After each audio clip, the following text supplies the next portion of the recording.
중동 지역이나 아시아 쪽의 이슬람 국가를 여행하시면 이런 표현을 많이 듣습니다. 누구를 통해서든지 인샬라, 인슈알라, 알라의 뜻이다, 신의 뜻이다라는 표현인데, 버스 기사하고 시간 약속을 했는데 늦게 와요. 그리고 와서 하는 일이 늦어서 미안하다가 아니라 인샬라 그래요. 다 그러면 익스큐즈가 되는 거예요. 그게 이슬람권이에요. 그러니까 신의 뜻을 굉장히 남용하고 있습니다. 자기가 잘못했어요. 그리고도 인샬라예요. 내가 잘못하게 신이 그렇게 한 것이다 라고 생각해 버리는데, 이건 꼭 이슬람권만 아니라 예수 믿는 사람들에게도 자주 이런 부분들이 남용되거나 오용되는 경우도 있습니다. 하나님의 뜻, 내가 실수해놓고 하나님의 뜻이라고 말할 수 있습니다. 그리고 심지어 아주 위험한데, 하나님이 나에게 분명히 말씀하셨습니다. 이렇게 표현하는 것은 가능하면 혼자는 그렇게 믿을지언정 안 하는 게 좋습니다. 위험해집니다.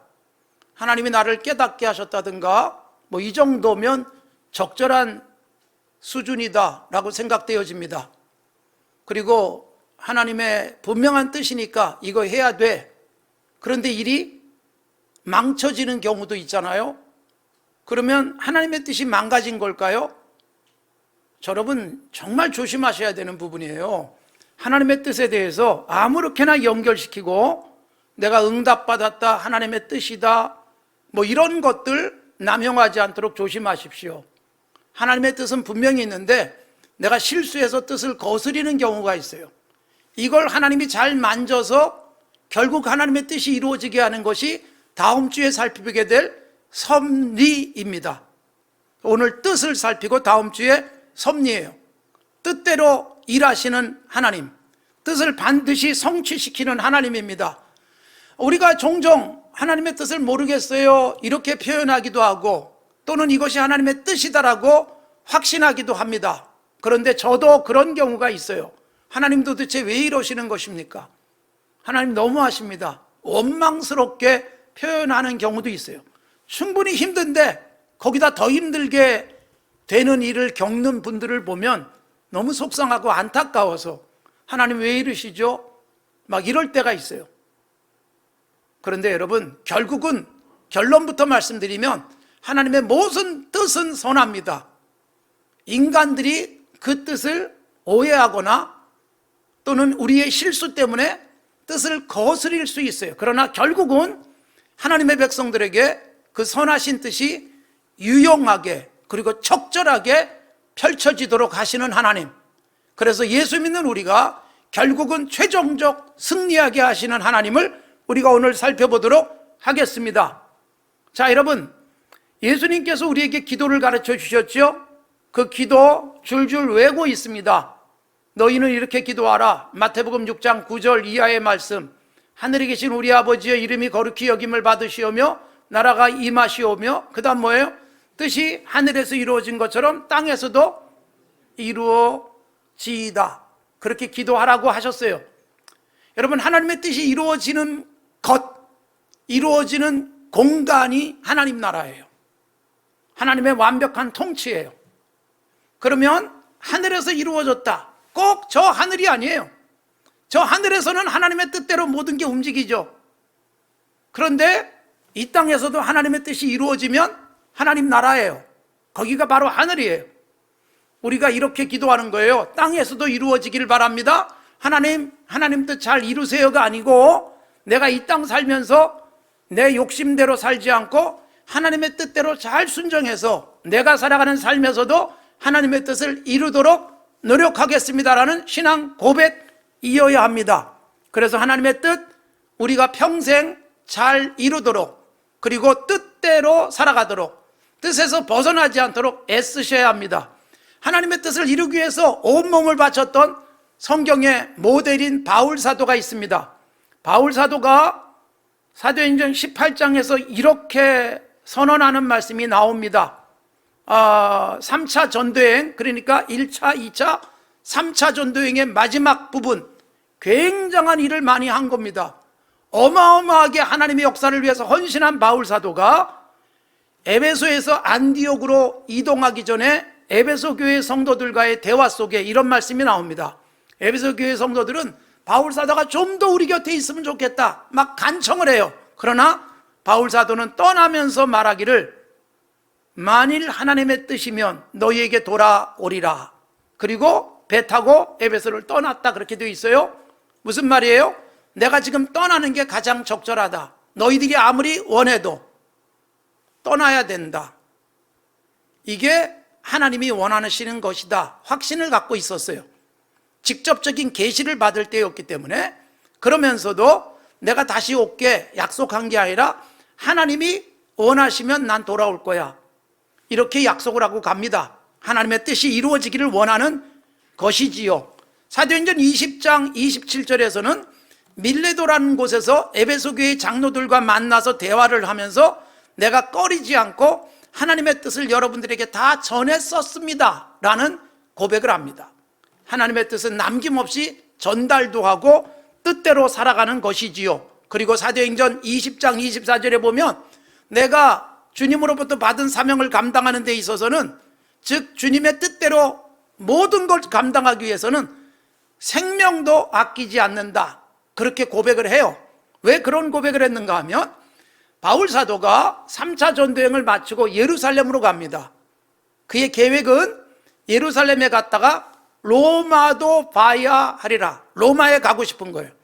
로마에 가서 제국의 수도를 복음으로 정복하고 그래서 로마 제국 치하의 모든 세상을 기독교 세계로 만들고 싶은 건강한 꿈이 있었고 이게 결국은 이루어지는 거예요.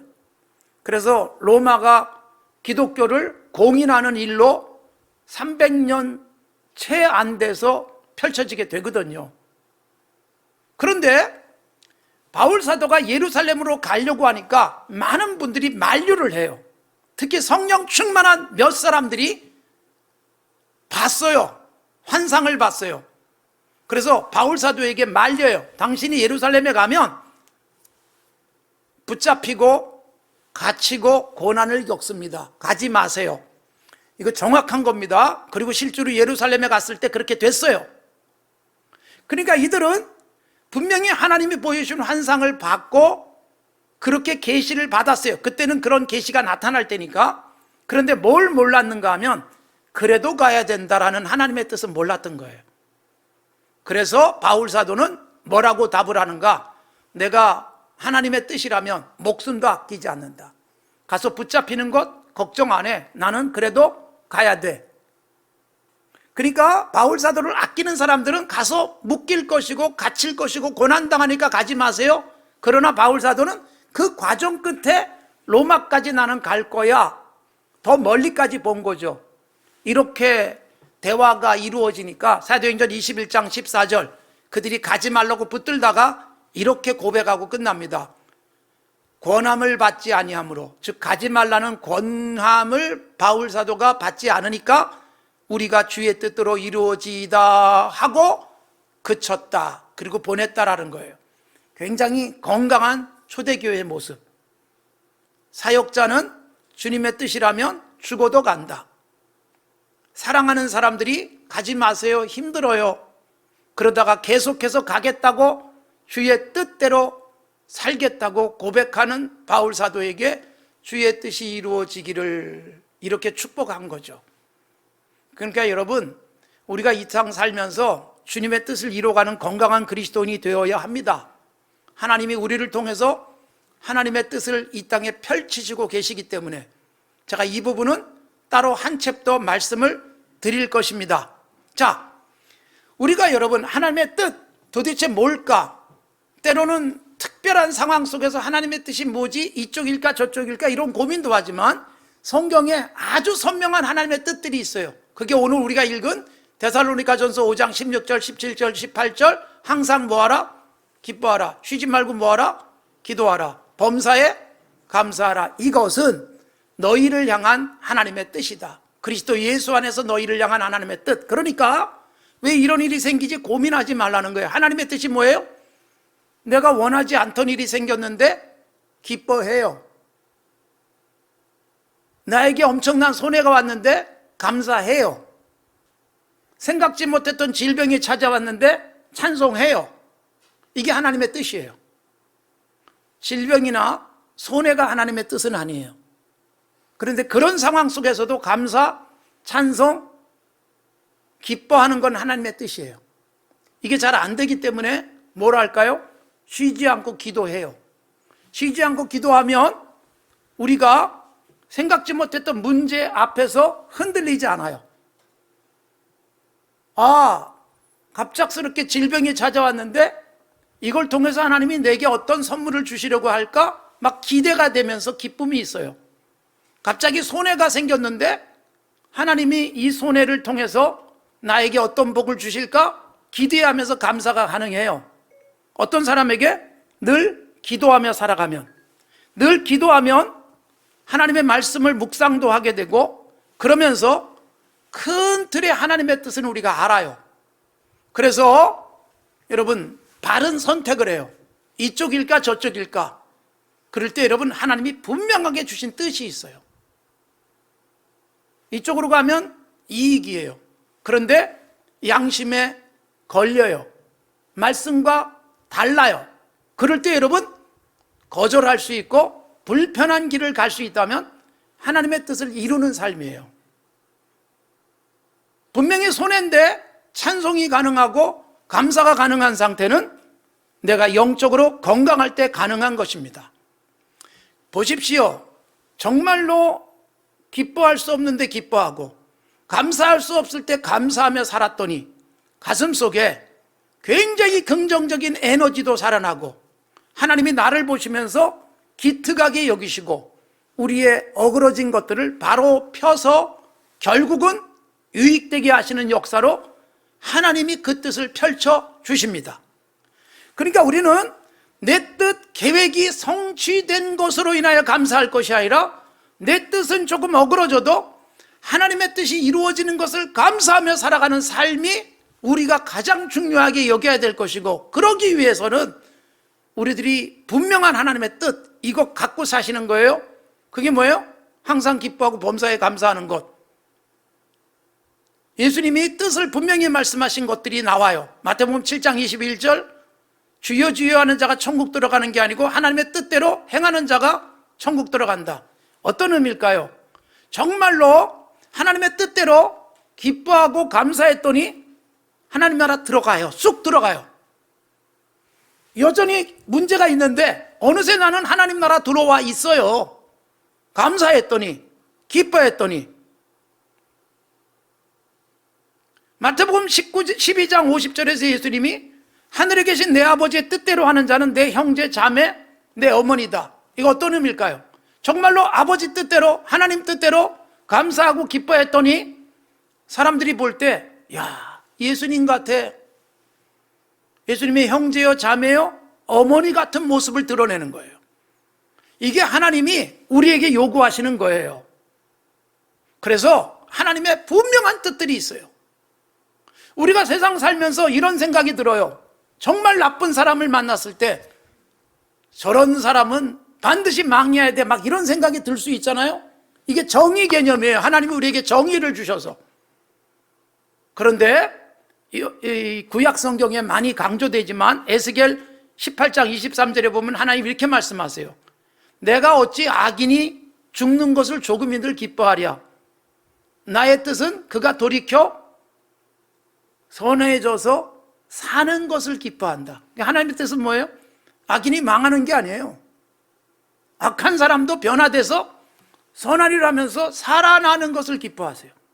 그러니까 우리가 세상 살다 보면 저런 사람은 망해야 돼, 이런 생각이 들 때가 있어요. 실제로 구약의 요나 선지자 같은 경우는 이스라엘을 멸망시킨 아수르의 수도에 가가지고 가기 싫은데 억지로 가서 하나님이 전하라니까 말씀 전하고 그들이 회개해서 변화되니까요 막 속상해해요. 망할 녀석들이 살아나다니. 그런데 하나님의 뜻은 뭐예요? 그 망할 녀석들도 회개하고 변화돼서 살길 바라는 거예요. 우리가 세상 살면서 저런 사람이 예수 믿어? 뭐 이런 생각이 들 수 있어요. 저런 사람이 예수 믿기 때문에 그 정도예요. 그나마 그렇게 그 정도로 자기를 컨트롤하고 살아가는 것이고 끊임없이 노력하면서 더 성숙해 가는 거예요. 나를 통해서, 우리를 통해서, 여러분을 통해서 하나님의 뜻이 이루어지길 원하는데 모자라지만 노력해 가는 거예요. 실수가 있어요. 우리의 잘못이 있어요. 그래서 하나님의 뜻이 때로는 왜곡되거나 거스를 수 있어요. 그런데 그런 나를 바로잡아서 다시 하나님의 뜻을 이루는 도구로 삼아주시는 것이 하나님의 놀랍고 신비한 손길임을 우리가 분명히 기억해야 됩니다. 하나님은 사람을 통해서 뜻을 펼치십니다. 다윗을 왕으로 세우시면서 이렇게 말씀하세요. 사도행전 13장 22절 이하에 보면 하나님이 이새의 아들 다윗을 만나서 내 마음에 맞는 사람이야, 내 뜻을 다 이루게 할 것이야 라고 선언하세요. 다윗을 통해서 뜻을 이루는 거예요. 선한 사람의 선한 일, 선한 사람의 실수, 이것들도 바로잡아서 하나님의 뜻을 이루게 만들어요. 그래서 하나님의 뜻과 다음 주에 살피게 될 섭리 사이를 잘 이해하셔야 돼요. 하나님의 뜻은 그게 아닌데 인간이 망가뜨리면 그걸 섭리하셔서, 즉 간섭하셔서 결국은 뜻이 이루어지게 만드는 역사들이 있어요. 그래서 선한 사람뿐만 아니라 악한 사람을 통해서도 하나님의 뜻이 이루어져요. 다음 주에 살피게 될 겁니다만 요셉을 애굽에 팔아버린 형들은 악이에요. 그런데 그걸 잘 간섭하셔서 원래 원하셨던 하나님의 뜻이 이루어져요. 이렇게 사람을 통해서 하나님의 뜻을 이룹니다. 우리가 하나님의 뜻을 이루기 위해서 그래서 애써야 됩니다. 자, 하나님의 모든 뜻은 선합니다. 지난주에 말씀드렸죠. 하나님이 창조한 모든 것이 선하다. 마찬가지로 하나님의 계획, 하나님의 뜻도 다 선합니다. 때로는 왜 이게 하나님의 뜻일까 이런 생각이 들 때가 있어요. 아까 바울사도 말씀드렸지만 바울사도가 2차 전도여행을 계획하면서 아시아로 가고 싶었어요. 지금의 터키 지역 1차 선교여행을 마친 그 지역에 다시 가고 싶었는데 길이 자꾸 막혀요. 그리고 마게도냐 사람이 부르는 환상을 봐요.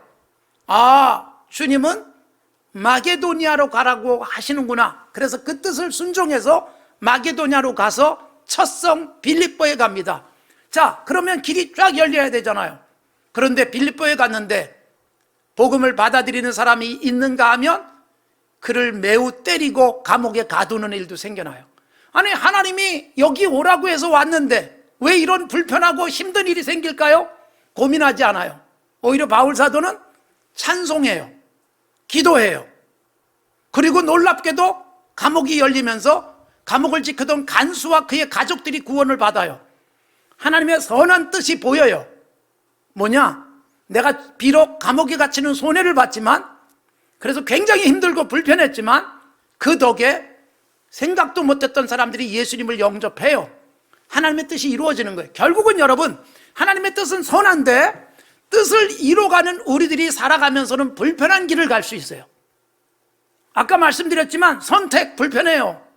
이쪽이 훨씬 이익인데, 그런데 이걸 버리고 하나님이 기뻐하시는 방법을 취했더니 불편할 수 있고요.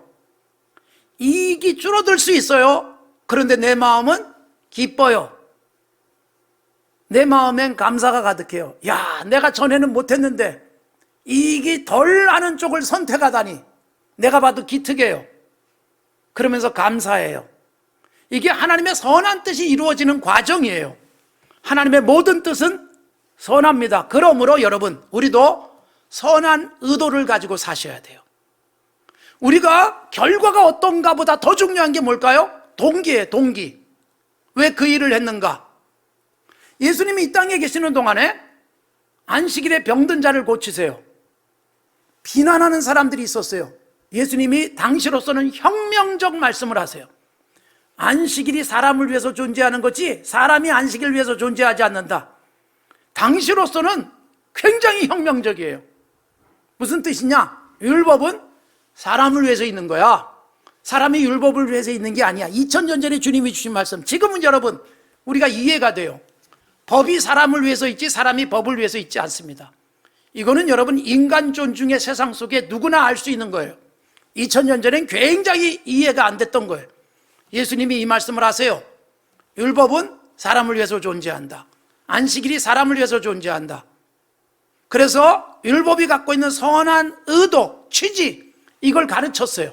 그런데 이런 예수님에게 아주 불순한 의도를 가지고 접근하는 사람들이 있어요.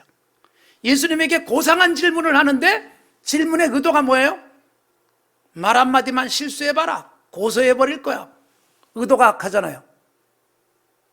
결코 성공도 못하지만 그 자체를 주님이 아세요. 마음에 악한 생각이 있는 것을 아시고 주님은 지혜롭게 대답하시면서 그들의 덫에 걸리지 않습니다. 사랑하는 성도 여러분, 결과가 어떻든 우리도 늘 선한 의도를 가지고 사셔야 돼요. 다윗이 골리앗을 꺾는 역사가 사무엘상 17장에 나와요. 왜 골리앗을 이기고 승리하는 줄 아세요? 내가 히어로가 돼야지, 사람들에게 박수 받아야지가 아니에요. 골리앗이라는 이방 사람이 하나님을 모욕하고 하나님의 군대를 모욕하는데 분노가 치솟아요. 어찌 저 이방 사람이 하나님의 군대를 모욕하는가? 내가 너를 꺾어서 이 땅에 하나님의 계심을, 네가 짓밟은 하나님의 이름의 영광을 높이겠다. 굉장히 선한 의도. 그래서 여러분, 그는 성공해요. 그를 꺾고 하나님의 이름을 온전하게 하는데 평생을 걸어요. 의도가 선하잖아요. 공부를 잘해야지, 돈을 벌어야지, 성공해야지, 의도의 문제예요. 선한 의도로, 선한 목적으로, 선한 동기로 삶을 가꾸면 결과가 별로 안 좋아도 하나님이 그 속을 아시고 기뻐하세요. 하나님의 뜻에 대한 말씀을 드리면서 마지막 중요한 말씀을 드리면서 마무리합니다. 우리는 하나님의 뜻대로 살도록 프로그램되어 있는 사람들이 아닙니다.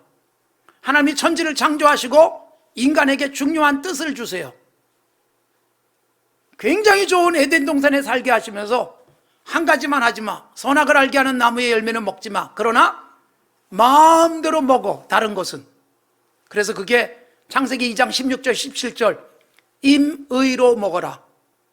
딱 이거 하나만 하지 마. 하나님의 뜻이 분명해요. 그러니까 그거 하나만 안 하면 돼요. 아침에 뭘 먹을까? 내일은 못 먹을까는 내 마음이 원하는 대로, 입맛이 동하는 대로 먹으면 돼요. 이런 것까지 하나님이 정해놓고 운명적으로 살게 하지 않습니다. 그래서 여러분, 운명이라는 말은 조심해서 쓰셔야 돼요. 운명이 고정되는 것은 우리가 죽을 때 고정돼요. 사는 동안엔 얼마든지 바꿔요. 당신과 나의 만남은 운명이었어, 그러지 마세요. 내 선택이에요. 하나님이 내 취향대로 살게 하세요. 단지 커다란 틀이 있어요. 선악을 알게 하는 나무의 열매 먹지 말라는 것처럼 그 안에서는 마음대로 해. 그러니까 여러분, 기도하고 말씀대로 살다 보면 매우 건전하게 살아요. 그 안에서 결정하는 모든 것들이 선한 거예요. 하나님의 뜻 바르게 이해하며 사십시오. 가장 중요한 뜻은 합리적으로 사시는 거예요. 착하게 사는 거예요. 예의 바르게 사는 거예요. 굉장한 일 하려고 하지 마시고 나의 일상을 건강하게 가꾸십시오. 이게 하나님의 뜻입니다. 그러다 보면 하나님은 배후에서 사람은 도무지 이해할 수 없는 신비한 일들을 해요. 사실 여러분, 신비한 일은 생각도 못했던 사람을 만나게 하세요. 생각도 못했던 사건을 겪게 하세요. 생각도 못했던 우리의 인생의 문제가 신비한 하나님의 은혜로 감격이 되어지는 것, 이건 뒤에서 하나님이 하시는 일. 우리는 합리적, 상식적, 예의 바른 삶의 태도. 그러면 하나님의 뜻에 딱 맞는 건전한 그리스도인입니다.